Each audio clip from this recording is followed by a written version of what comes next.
사도 바울은 고린도전서 5장과 6장에서 고린도 교회가 가진 또 다른 문제인 성적 부도덕의 문제를 다루고 있습니다.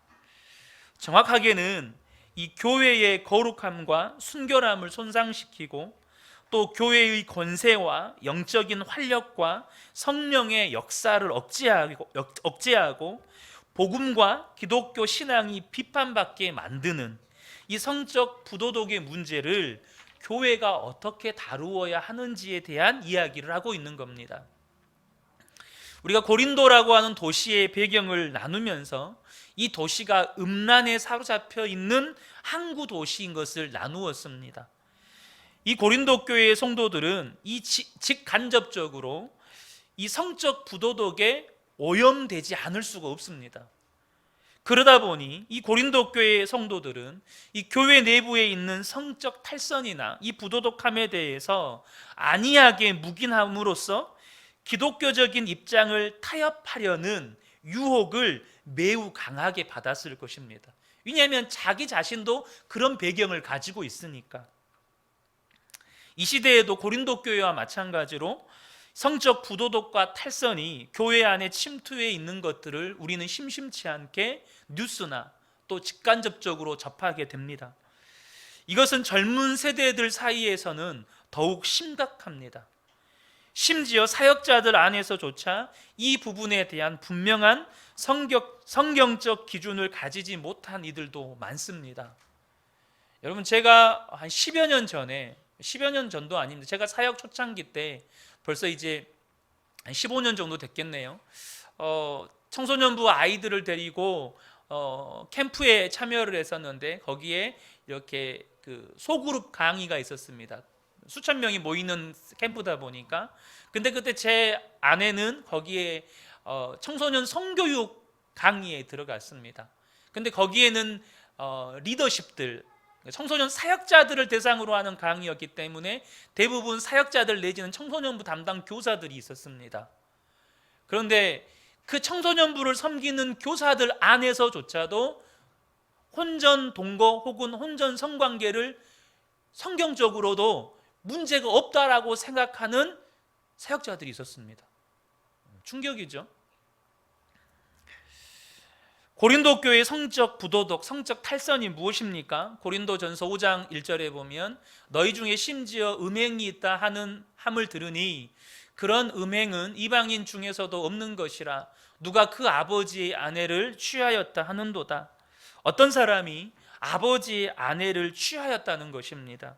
이것은 아버지가 살아있는 동안에 계모를 아내나 첩으로 삼았다는 의미로 보입니다. 이러한 사건은 이교도들 사이에서도 전례가 없어서 그들도 이런 행위를 보고 소스라치게 놀랐다는 거예요. 이방인들도 이런 짓 안 한다는 겁니다. 사도 바울은 이처럼 특별히 불쾌한 성적 부도덕의 문제를 다루고 있지만 오늘 본문의 문제의 골자는 더 일반적인 단어에 담겨 있습니다. 그것은 방금 지금 표시되어 있는 1절에 음행으로 번역된 이 단어입니다. 이 음행이라고 하는 단어는 지금 아비의 아내, 그러니까 계모를 첩이나 아내로 취한 것은 이제 정말 특별한 범죄고, 이 음행은 고린도 교회 안에 일반적으로 퍼져 있는 범죄입니다.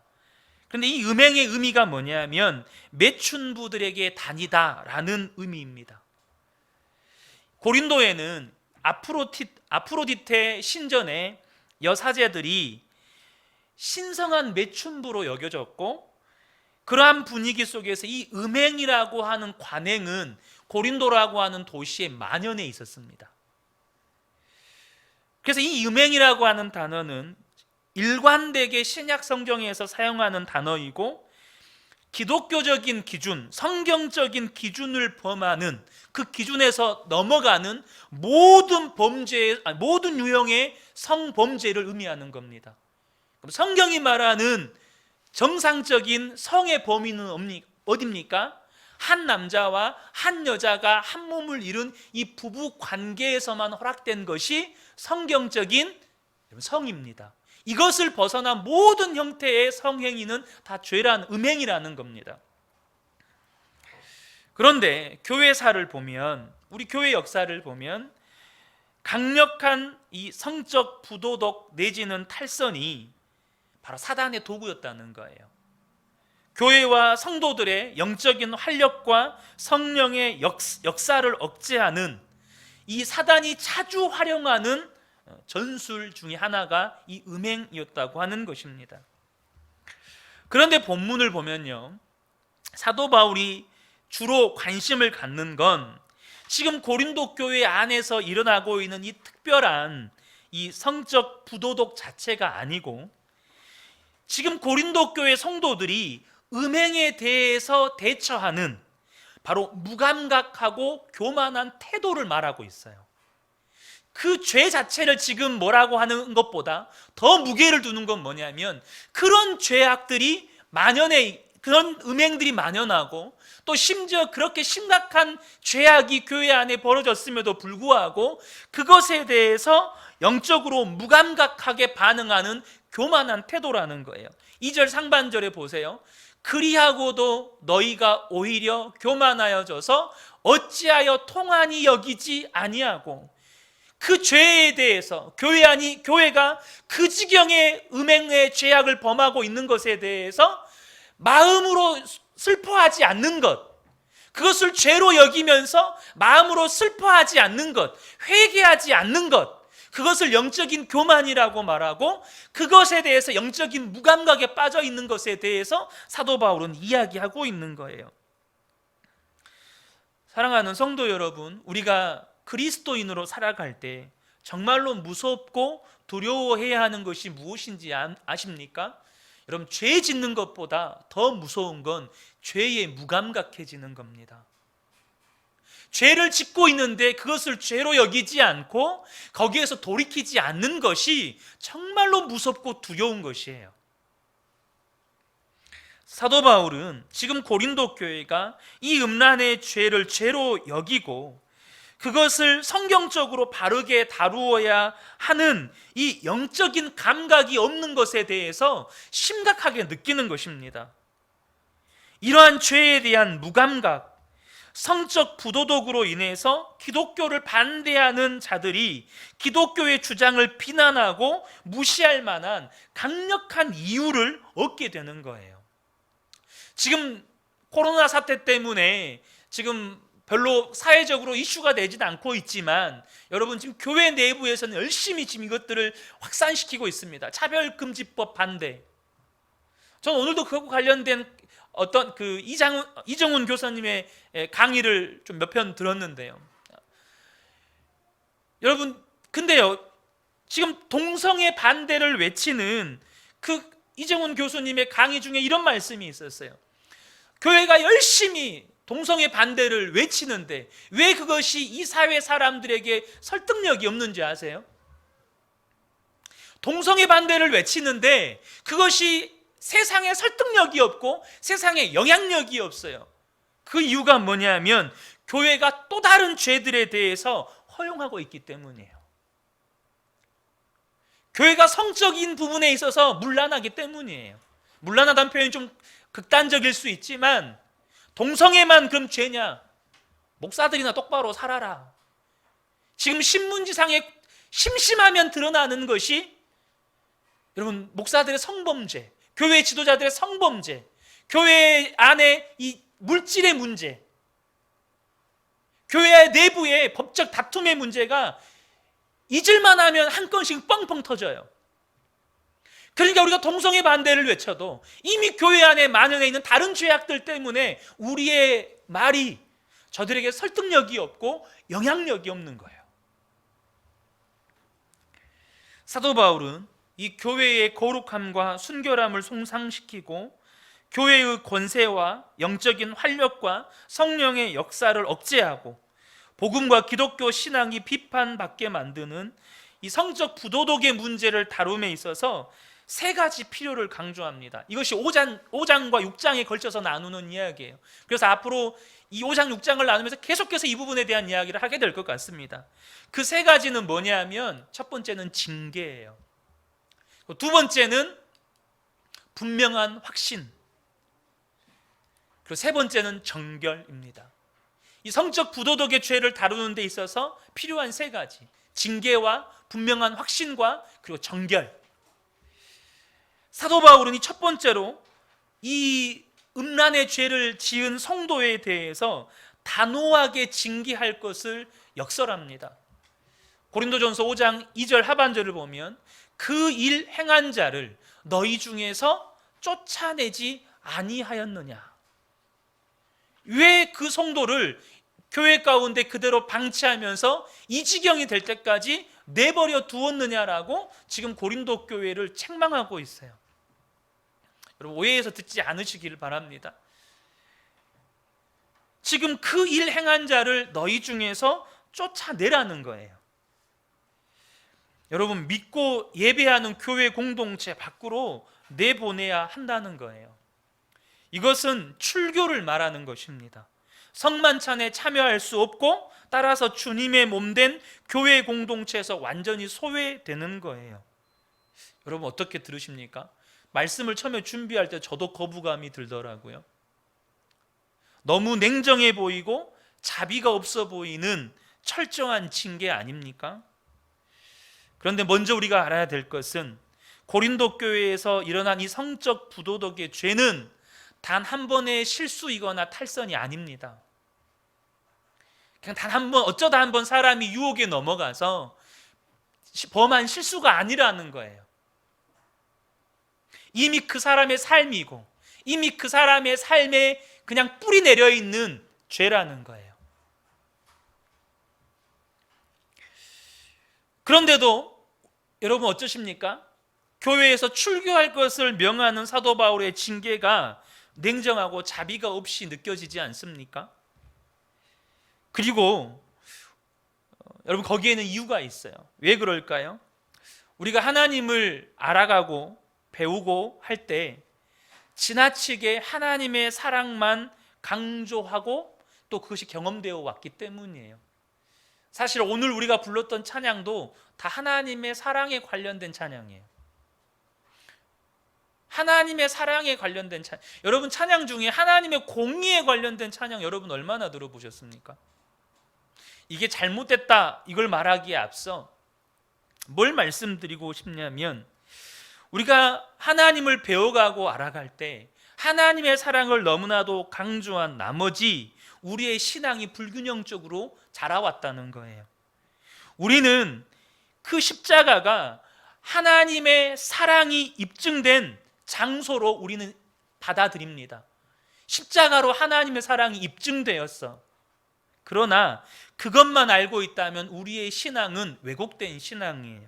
왜 그렇습니까? 십자가는 모든 죄를 사하시는 하나님의 사랑을 만족시킴과 동시에 죄는 반드시 심판하시는 하나님의 공의 또한 만족시킨 장소라는 사실을 여러분 아셔야 돼요. 십자가는 하나님의 사랑과 하나님의 공의가 동시에 만족된 장소예요. 그래서 하나님은 사랑의 하나님이심과 동시에 공의의 하나님이시기 때문에 죄는 결코 하나님과 함께할 수 없고 거룩한 교회와 죄는 결코 공존할 수 없는 거예요. 여러분, 아멘이십니까? 죄는 하나님과 공존할 수 없어요. 죄는 교회의 머리 대신 주님, 그 주님의 몸인 교회와 공존할 수 없는 거예요. 고린도 후서 6장 15절과 16절에 보세요. 그리스도와 벨리알이 어찌 조화되며 어떻게 주님과 우상이 조화될 수 있어요? 믿는 자와 믿지 않는 자가 어찌 상관하며 하나님의 성전과 우상이 어찌 일치가 되리요? 하나님의 성전 안에 우상이 있을 수 없어요. 하나님 안에 죄가 있을 수 없어요. 우리는 살아계신 하나님의 성전이라 이와 같이 하나님께서 이르시되 내가 그들 가운데 거하며 두루 행하여 나는 그들의 하나님이 되고 그들은 나의 백성이 되리라. 하나님이 거하시는 곳 가운데 죄가 함께할 수 없어요. 제가 그 부교육자로 사역할 때 탄자니아에 이렇게 단기 선교 비전 트립을 다녀오셨던 목사님과 이제 이야기를 나누면서 탄자니아 현장의 이야기를 잠깐 듣게 되었습니다. 탄자니아는 이슬람교의 영향으로 남자들이 기본적으로 여러 여자들을 아내로 거느릴 뿐만 아니라 아내를 거느리지 않는다 할지라도 외도가 일반적입니다. 그러니까 집에 본처를 두고 또 틈나는 대로 남자들은 외도를 한다는 거예요.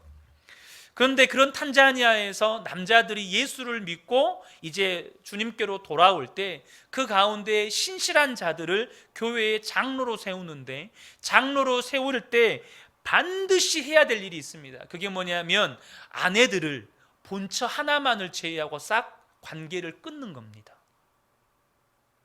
그것이 정리되지 않으면 절대 장로로 세움받지 못합니다. 근데 그분이 장로로 세움받은 이유는 또 다른 교회를 개척하기 위해서 이렇게 장로님으로 이렇게 세워지는 거예요. 그러니까 뭘 이야기하는 겁니까? 교회는 결코 죄와 벗할 수 없는 거예요. 성도의 삶은 죄와 벗할 수 없는 거예요. 근데 이것은 여담입니다만 이 탄자니아에서 목회자 세미나가 있었어요. 현지인 목사님들 세미나. 이분들은 정식적인 신학 교육을 받지 못했기 때문에 그런 세미나가 굉장히 귀한 기회죠. 그런데 사모님들과 목사님과 사모님들이 정말 그 며칠을 걸어서 세미나에 참여하시는 분들도 계세요. 며칠을 걸어와서. 그런데 그 세미나에서 세족식을 했다 그래요. 먼저 한국 목사님들이 현지인 목사님들을, 장로님들이죠, 그분들을 세족식을 해드리고 이분들이 아내분을 세족식을 하는데 거기에 대부분의 사모님들이 통곡을 하는 거예요. 왜 그랬을까요? 그분들은 여자로서, 아내로서 이전에 이와 같은 섬김을 받아본 적이 없는 거예요. 그냥 남자들의 수많은 성적 대상의 한 사람일 뿐이었어요. 근데 거기서 남편이 처음으로 세족식을 해주는 거예요. 그러니까 거기서 막 통곡을 하고 오열을 하는 거죠. 그분들 안에 있는 그 상처들이 씻겨지면서 그런 반응들이 있는 것이죠. 여러분, 이렇게 철저한 징계가 필요한 이유가 뭘까요? 왜 사도 바울이 이렇게 단호하게 그 음란의 죄를 지은 그 성도에 대해서 교회에서 출교할 것을 단호하게 이야기를 하고 있을까요? 그건 두 가지인데요. 먼저는 성도 개인의 유익을 위해서고, 두 번째는 교회 공동체의 유익을 위해서예요. 오늘은 성도 개인의 유익에 대해서만 나누려고 합니다. 3절에서 5절까지입니다. 내가 실로 몸으로는 떠나 있으나 영으로는 함께 있어서 거기 있는 것 같이 이런 일 행한 자를 이미 판단하였노라. 주 예수의 이름으로 너희가 내 영과 함께 모여서 우리 주 예수의 능력으로 이런 자를 사탄에게 내어주었으니 이는 육신은 멸하고 영은 주 예수의 날에 구원을 받게 하려 함이라. 자, 성도 개인에게 주는 유익을 한 문장으로 요약합니다. 뭐죠? 영은 주 예수의 날에 구원을 받게 하려 함이라.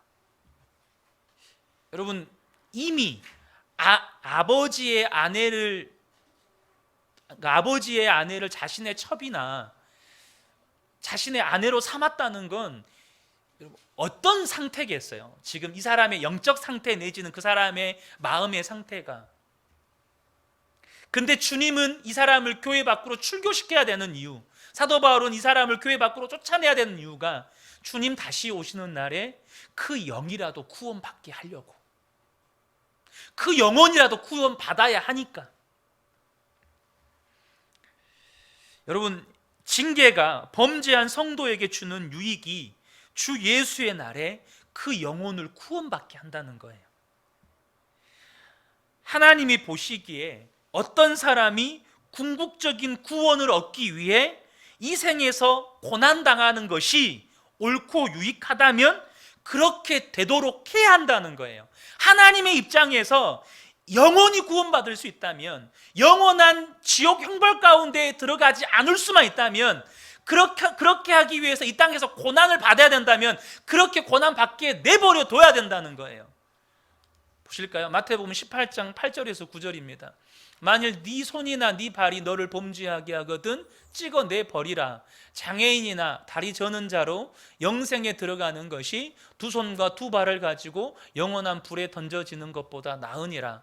만일 내 눈이 너를 범죄하게 하거든 빼어내 버리라. 한 눈으로 영생에 들어가는 것이 두 눈을 가지고 지옥불에 던져지는 것보다 나으니라. 오해하시면 안 되는 것이, 여러분 이 땅에서 장애가 되면 천국 가도 장애인이 된단 말입니까? 절대 그 말이 아닙니다. 그런 말이 아니에요. 이 땅에서 장애인이 되는 고난을 당하는 것이 그 사람에게 영혼 구원, 천국에 들어가는데 조금이라도 보탬이 된다면 그렇게 해서라도 천국 가야 된다는 거예요. 여러분 무슨 말인지 아시겠어요? 이 땅에서 100년 고난 받더라도, 이 땅에서 100년 정말 죽을 똥살똥 고생하더라도 그것이 천국 가는데 조금이라도 보탬이 된다면 그렇게 해야 된다는 거예요. 그것이 주님의 마음이에요. 여러분 아멘이세요? 우리가 이 땅에서 어떤 고난을 당하는 것이 천국 가는데 조금이라도 유익된다면 주님 그렇게 하신다는 거예요. 왜요? 지옥 형벌은 이 땅에서 당하는 고난과 비교가 안 되는 거예요. 그래서 사도 바울은 그 범죄자를 징계하기 위하여 사용하는 언어가 대단히 강력합니다. 오늘 본문 3절에서 5절을 표준 세번역으로 볼게요. 나로 말하면 비록 몸으로는 떠나 있으나 영으로는 함께 있습니다. 나는 지금 너희들과 영으로 함께 있다. 마치 여러분과 함께 있듯이 그러한 일을 저지른 자를 주 예수의 이름으로 이미 심판하였습니다. 그러니까 예수 그리스도의 이름으로 그 사람을 교회에서 출교한 거예요. 무슨 말인지 아시겠습니까? 주 예수의 이름으로 여러분이 모여 있을 때에 나의 영이 주 예수의 권능과 더불어 여러분과 함께 있으니 여러분은 그러한 자를 당장 사탄에게 넘겨주어서, 보세요, 주 예수의 이름과 주 예수의 권능으로 그 사람을 출교하여 사탄에게 넘겨줬다는 거예요. 지금 주 예수의 이름으로 단호하게 그 범죄한 자를 징계하고 있고, 주 예수의 이름으로 그 성도를 교회 밖으로 출교하고 사탄에게 넘겨주었음을 단호하게 선언하는 것입니다. 지금 사탄에게 넘겨주어 육체는 망하게 된다라는 것이 정확하게 무엇을 의미하는지 본문에서 소개하고 있지 않습니다.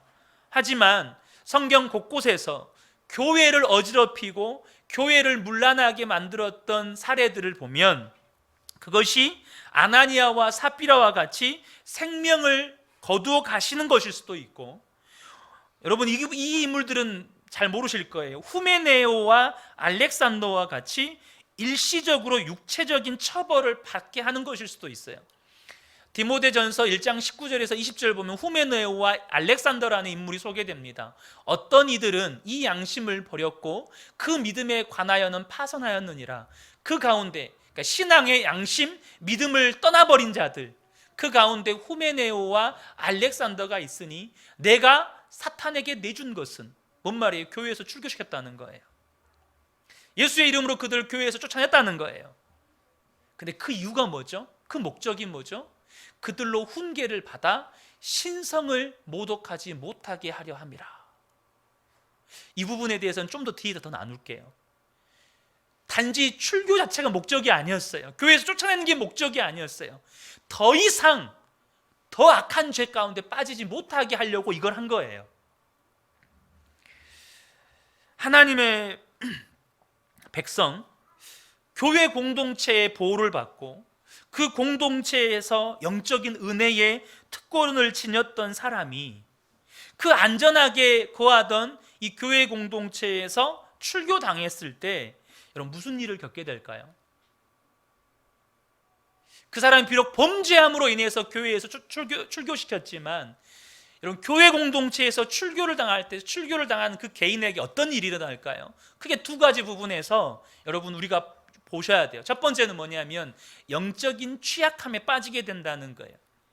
여러분 교회는 음부의 권세를 이깁니다. 아멘이십니까? 그러니까 저와 여러분은 음부의 권세를 이기는 교회 안에 있는 거예요. 근데 성경은 보죠. 마태복음 16장 18절에 베드로의 믿음의 고백 위에 내 교회를 세우리니 음부의 권세가 이기지 못하리라. 교회는 음부의 권세를 이깁니다. 그런데 이 음부의 권세를 이기는 교회에서 축출당할 때, 출교당할 때 그는 사탄의 제1순위 공격 대상이 되는 거예요. 여러분, 성경은 사탄을 뭐라고 비유합니까? 우는 사자라고 비유합니다. 이 우는 사자는 배고픔에 울부짖는 사자, 배고픔에 눈이 휙 돌아간 사자. 그럼 누구를 노리죠? 먹이를 노립니다.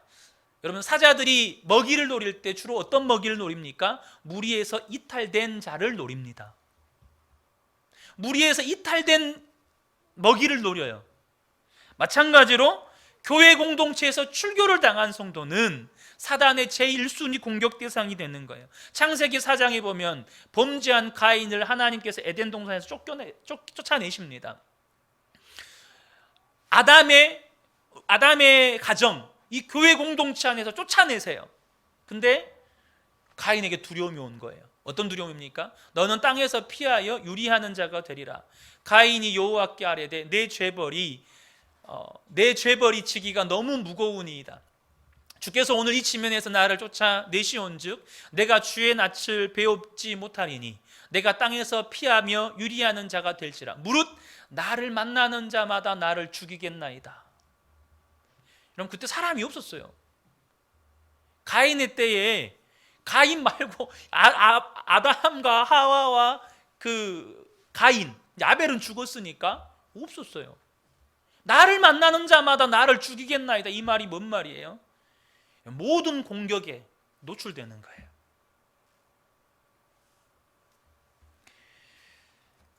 두 번째는요, 우리가 교회에서 출교를 당할 때 두 번째는 주님께 받을 상에 대한 소망을 잃게 돼요. 우리는요, 그리스도 안에서 교회 공동체를 통하여서 연결되고 결합되면서 자신의 부르심을 발견하게 되고 또 각 지체의 분량대로 역사하면서 자라게 돼요. 에베소서 4장에 보면 그가 어떤 사람은 사도로, 어떤 사람은 선지자로, 어떤 사람은 복음을 전하는 자로, 어떤 사람은 목사와 교사로 삼으셨으니 이는 성도를 온전하게 하여 봉사의 일을 하게 하며 그리스도의 몸을 세우려 하심이라. 교회 안에 각자의 부르심을 이야기해요. 교회 안에 있는 성도들을 하나님께서 그 직분과 은사를 따라 다 부르셔요. 언제요? 교회 안에 몸으로 있을 때. 그래서 성경은 이야기하죠. 오직 사랑 안에서 참된 것을 하여 범사에 그에게까지 자랄지라. 그는 머리니 곧 그리스도라. 그에게서 온 몸이 각 마디를 통하여 도움을 받음으로 연결되고 결합되어 각 지체의 분량대로 역사하며 그 몸을 자라게 하며 사랑 안에서 스스로 세우느니라. 우리가 교회 안에 연결되어 있을 때요, 그리스도로부터 은혜를 공급받고 그리스도로 말미암아 공급된 은혜로 우리는 자라나게 되고, 그래서 그 각자가 자라난 대로 부르심과 직분을 따라 하나님 앞에 쓰임받게 되는 거예요. 근데 그 교회에서 출교를 당하게 될 때 무슨 일이 일어나는 거예요? 부르심을 따라 내가 청지기로 살아갈 수가 없는 거예요. 우리가 주님 앞에 서는 그날에 하나님께서 선한 청지기들에게 상을 주실 건데 그 상에 대한 기대를 가질 수가 없는 거예요. 소망을 가질 수가 없는 거예요. 왜요? 나는 부르심을 잃어버렸으니까. 그 부르심대로 성장할 기회, 그 부르심대로 살아갈 기회, 그 부르심대로 내가 충성할 기회를 잃어버렸으니까. 그래서 보세요, 고린도전서 3장 13절에서 15, 예전에 나눴던 말씀이에요. 각 사람의 공적이 나타날 터인데 그날이 공적을 밝히리니 이는 불로 나타내고 그 불이 각 사람의 공적이 어떠한 것을 시험할 것임이라. 만일 누구든지 그 위에 세운 공적이 그대로 있으면 상을 받고. 여러분, 이건요, 교회 공동체로 연결되어서 주님의 도구로 쓰임 받는 사람들만 기대할 상이에요. 주님의 몸된 교회로 부르심을 받은 성도들이 그 교회를 통하여서 하나님의 은혜를 공급받고 하나님의 부르심을 따라 충성되이 살았던 성도들만 기대할 수 있는 상이에요. 근데 교회로부터 출교를 당하면 여러분 영원한 소망이 사라지는 겁니다. 주님께 상 받을 기대를 할 수가 없는 거예요. 그런데 우리의 질문은 이겁니다. 이것이 어떻게 주 예수의 날에 영이 구원을 받게 하는 유익이 되느냐는 거예요. 여러분 그렇지 않습니까? 방금 나눴던 것처럼 영적인 취약함에 빠지게 되고 주님께 상 받을 기대와 소망을 잃어버리게 되는데, 이것이 어떻게 주님의 날에 우리의 영이 구원받게 하는 유익이 되느냐는 거예요. 이것이 앞서 나누었던 이 알렉산더와 후메네오를 출교시켰을 때 그 출교의 목적이 나와 있어요. 출교를 시키면 이런 상황에 처하게 되는데, 그러한 상황에 처하게 되기 때문에 어떤 죄를 짓지 않는다고요? 더 이상 신성을 모독하는 죄는 안 짓는데요. 히브리서 6장 4절과 6절에 이렇게 말씀하십니다. 한번 빛을 받고 하늘의 은사를 맛보고 성령에 참여한 바 되고 하나님의 선한 말씀과 내세의 능력을 맛보고도 타락한 자들은, 하나님의 성령의 은혜를 맛보고도 내세의 능력을 맛보고도 타락한 자들은 다시 새롭게 하여 회개할 수 없나니 이는 그들이 하나님의 아들을 다시 십자가에 못 박아 드러내놓고 욕되게 함이라. 근데 출교를 하게 되면요, 이 죄를 안 짓는다는 거예요. 교회 안에서 이 죄를 안 짓는다는 거예요. 이것은 교회 안에서 주님의 몸이 되었을 때, 주님의 몸으로 있을 때 짓는 죄거든요. 만일 교회의 거룩함과 순결함을 손상시키고 교회의 권세와 영적인 활력과 성령의 역사를 억제하고 복음과 기독교 신앙이 비판받게 만드는 그러한 성적 부도덕의 죄를 범하는 성도를 그대로 교회에 방치하게 되면 그들은요, 어떻게 돼요? 완전히 타락해서 계속해서 하나님의 아들을 짓밟고 다시 주님을 십자가에 못 박는 회복 불가능의 죄를 범하게 된다는 거예요. 사도 바울이 이야기했던 것처럼 신성을 모독하는 죄를 범하게 된다는 거예요. 이것을 예방하기 위해서 그런 처참한 지경, 영적으로 다시는 구원받을 수 없는 그런 처참한 지경에 빠지지 말라고, 육체는 멸망당하더라도 주님의 날에 영은 구원받게 하시려고 징계하는 것이 그 개인에게는 유익이 된다는 거예요. 제가 이 말씀을 준비하면서 하나님 이거 해야 됩니까? 말아야 됩니까? 막 엄청 고민했어요. 하나님 이 설교를 해야 합니까? 말아야 합니까? 그래서 본문에 보면 사탄에게 넘겨주는 것도 주 예수의 이름으로 넘겨줘요. 주님이 허락하는 거예요. 주님이 허락하는 거예요. 마음대로 넘기는 게 아니에요. 주 예수의 이름으로 넘기는 거예요. 여러분, 주님이 징계하는 목적이 뭘까요? 주님이 왜 징계하시죠?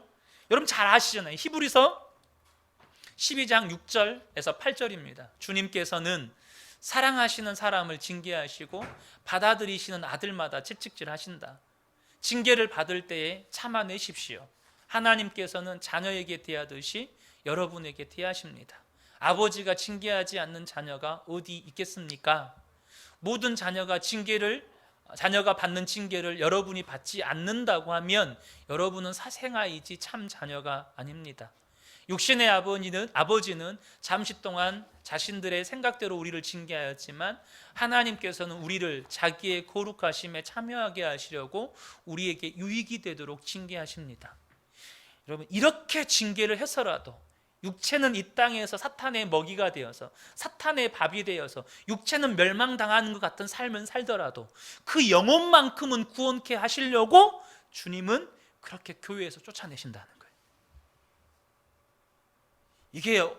이게 여러분, 이게 아버지의 마음이 아니면 이게 도저히 이해가 안 되는 거예요. 아니 계속 교회 놔두고 하나님 그냥 놔두셔야지 왜 쫓아냅니까? 근데 그 그 죄를 계속 짓는 성도를 교회에 방치하면 여러분, 하나님을 모독하는 죄, 또 예수를 십자가에 못 박고 짓밟는 죄를 계속해서 범하게 된다는 거예요. 더 악한 죄를 짓지 못하게 하시려고, 그 영혼이라도 구원받게 하시려고 주님이 그렇게 하신다라고 하는 거예요. 사랑하는 성도 여러분, 분명한 것은 고린도 교회에서 이 음란의 죄를 저지른 성도가 이같이 철저하게 징계를 받을 필요가 있었던 것은 그 성도의 유익을 위해서였어요. 영원한 지옥 형벌 가운데 빠지지 않고 영혼이라도 구원 얻게 하시려고. 말씀을 정리하려고 합니다. 여러분, 교회의 거룩함, 또 교회의 순결함을 손상시키고 교회의 권세와 영적인 활력과 성령의 역사를 억제하고 복음과 기독교 신앙이 비판받게 만드는 성적 부도덕의 문제에 대해서 사도 바울은 단호하게 교회로부터 출교시킬 것을 명하고 있습니다. 왜 그렇습니까? 그것이 그 성도가 회복 불가능, 돌이킬 수 없는 타락에 빠지지 않고 주 예수의 날에 그 영이라도 구원 얻게 하기 위함이었다는 거예요. 저는 우리 그은혜 교회가 죄에 대해서 결코 무감각해지지 않기를 축복합니다. 여러분, 우리가 죄에 대해서 우리가 육체를 가지고 있어서 죄 지을 수 있어요. 실수할 수 있습니다. 그런데 거기에 무감각해지면 안 돼요.